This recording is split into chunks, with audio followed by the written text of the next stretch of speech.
एक बार फिर से आप सभी का स्वागत है। सीधे आपको लखनऊ लिए चलते हैं। मुख्यमंत्री योगी आदित्यनाथ संविधान दिवस पर क्या कुछ कह रहे हैं, सुनते हैं। 2 वर्ष 11 माह और 18 दिन में जो भारत का संविधान निर्मित हुआ था और जिसके वास्तुकार के रूप में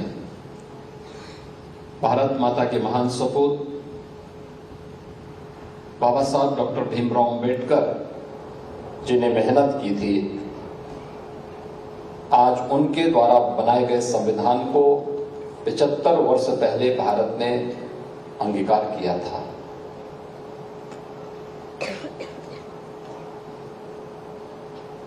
छब्बीस नवंबर 2015 से इस तिथि को प्रधानमंत्री मोदी जी के आह्वान पर पूरा देश संविधान दिवस के रूप में आयोजित करता है और वही समारोह आज संविधान की प्रस्तावना की शपथ के साथ हम लोग आज इस भव्य ऑडिटोरियम में भी आयोजित कर रहे हैं।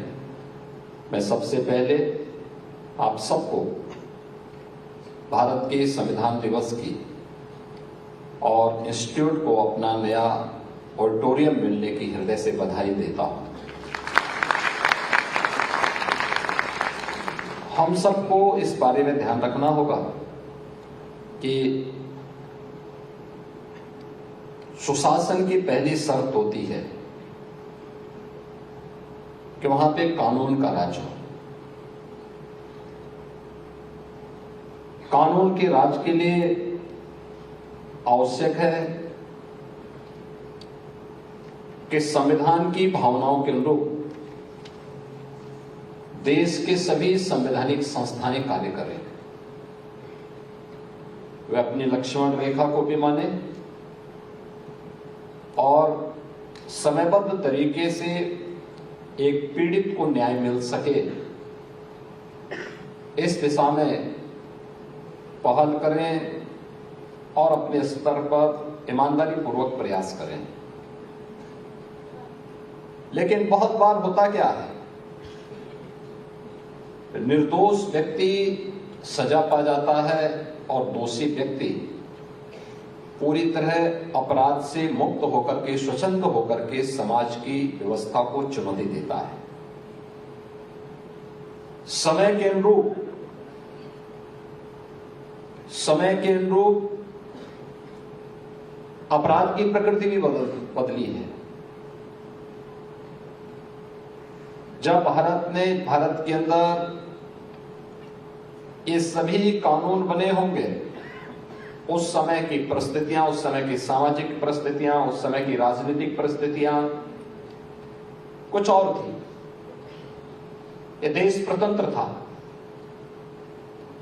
देश स्वतंत्र हुआ, देश ने अपने आपराधिक कानून, अपने सिविल कानून और अन्य सभी प्रकार के जो भी कानून बनाने थे वह उसके अनुरूप, समय के अनुरूप बन नहीं पाए थे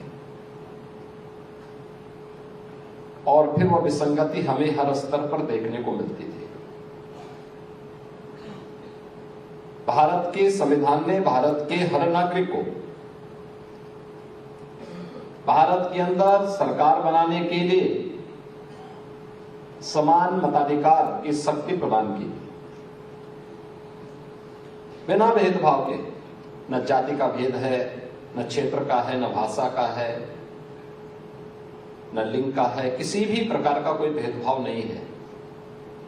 याद करिए, दुनिया के अंदर आधुनिक लोकतंत्र का डंका और ढिंडोरा पीटने वाले वे तमाम दुनिया के वे देश जो अपने आप को आधुनिक कहते हैं, उन देशों में मताधिकार की शक्ति में रंग भेद था,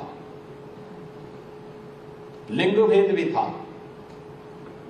भारत के अंदर पहले दिन से 1952 में जब स्वतंत्र भारत में पहला आम चुनाव हुआ, भारत ने न जाति भेद को माना, न रंग भेद को माना, न क्षेत्र और भाषा के भेद को माना और न किसी भी प्रकार के महिला और पुरुष के भेद को ही माना, बल्कि भारत का हर वयस्क मतदाता मताधिकार की अपनी शक्ति का उपयोग करके भारत के अंदर सरकार के गठन में योगदान दे सकता है, दुनिया के अंदर सबसे बड़े लोकतंत्र के रूप में यह गौरव भी भारत को प्राप्त है।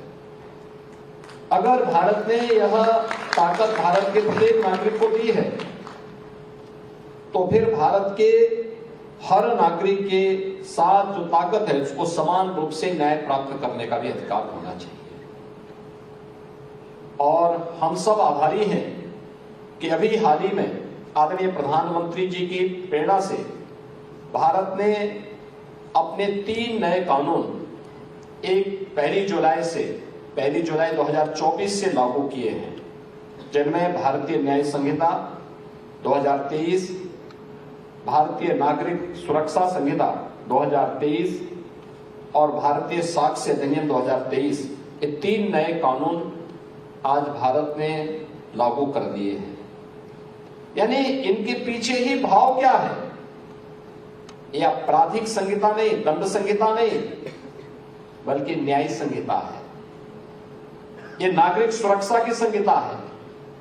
ये साक्ष्य अधिनियम के अंतर्गत हम उस प्रकार के साक्ष्य जुटाएंगे और तब अपराधी को कटघरे में खड़ा करेंगे। हम किसी को भी अपराधी नहीं कह देंगे। और इसके लिए ये व्यवस्था दी गई कि 7 वर्ष से ऊपर के किसी भी ऐसे आपराधिक मामलों में फॉरेंसिक साक्ष्य आवश्यक है, लेकिन कानून आपने लागू कर दिया, उस प्रकार के संस्थान, उस प्रकार की हाई क्लास लेबोरेटरी का अभाव उन क्षेत्रों में देखने को मिलेगा जहां पर लोगों ने अभी तक कार्य नहीं किया। 2017 के पहले उत्तर प्रदेश की स्थिति क्या थी, ये किसी से छुपा हुआ नहीं। उत्तर प्रदेश के नौजवानों के सामने पहचान का संकट था, कानून व्यवस्था पूरी तरह ध्वस्त थी, गुंडागर्दी चरम पर थी, एक शरीफ व्यक्ति सड़कों पर नहीं आ सकता था, घर के बाहर आने में डरता था,